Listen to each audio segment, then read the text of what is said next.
Hello. బాబు చెప్పా. ఎరా పొద్దుననగెళ్ళి బొమ్మ తెస్తానని ఇంకా రాలేదేంటి? ఇక్కడేమో పందిరేసావు, పనుడని చెప్పి పందిరేపితే పిచ్చులో చాట దెబ్బని అన్నట్టుగా వేపించావు.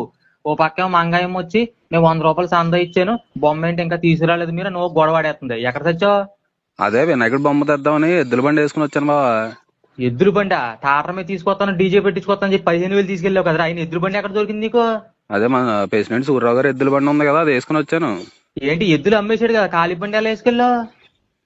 అదే మన ఊర్లో ఒక అచ్చోసిన అమ్మబోతుంది కదా, నీళ్ళకి ఖాళీ తిరుగుతుంది కదా, అదిని మన పాడి గేదెని వేసుకుని వచ్చాను బావా. వెళ్ళేటప్పుడు బాగానే వెళ్ళాం బావా, వచ్చేటప్పుడే ఆంబోతూ మన గేదెని తీసుకుని లేచిపోయింది.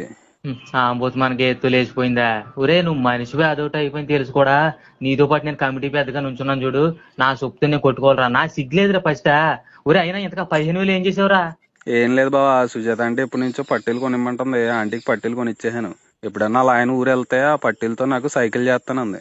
ఎవరి డబ్బులతో ఎవరు పట్టీలు కొనుక్కుంటారా? అయినా వాళ్ళ ఇంట్లో సైకిల్ చేస్తే నీకెలా పడిపోతారా?